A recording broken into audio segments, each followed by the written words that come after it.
how do Mm, you, work to prevent burnout? Because I mean, mm, like I know as well as anyone, being on the contract side of the industry and doing outsourcing work is generally I'm saying it's general. It can be brutal because as the biz dev people, you have to keep work coming in. You can't wait till one project finish and then start the 3 or 4 month process of landing another one. yeah. So how do you, separate that out and keep folks satisfied and keep people from getting burned out? Yeah, it's a great challenge. I think that that is the biggest challenge I think that any organization is going to have.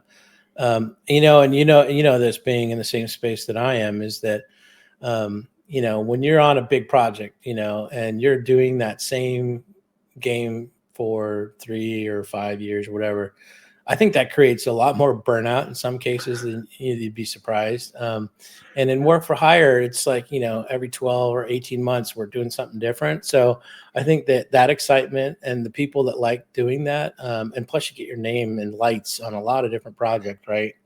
I think that keeps people a little bit more excited. We do things internally to try to keep people engaged. We do have locations where we, every I think it's every 3 months we have an all hands where we bring everyone into the different locations. We have lunch served, and we talk about, we're very transparent in our organization about, here's where we are financially, here's where our opportunities are in the future, here's all everyone who's on projects gets to, here's what I've been doing. And we let people talk about what they're doing in our organization. And it's something that we've been doing for a little while, but we're getting really good at it, and it's a lot of fun, and it's a way to bring people together. We do our best in the burnout phase. A lot of the burnout comes from working your people to the bone. I'm not going to sit here and say that never happens to us, because it does, and it's always near some milestone delivery point, especially like an alpha or something like that.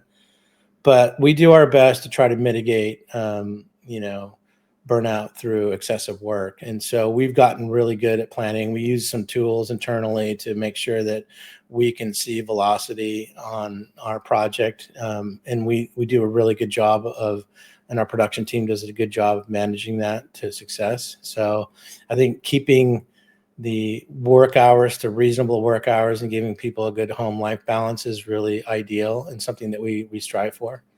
In the past, I think 6 years ago, I think we were pretty bad at it, to be bluntly honest. And we just ignored it. Like, just keep working, and I think that wasn't great. So we've made some big changes in the organization over the last 4 or 5 years, significant changes to try to avoid that. But like I said, we're never going to be perfect. Things go wrong, dev. Things are going to go wrong that can go wrong, and we do our best to mitigate it. And when we are doing that, we make sure that our people are taken care of, because we know that they're, either not hanging out with their friends or family or loved ones. And so we do our best to try to, make them as comfortable as possible.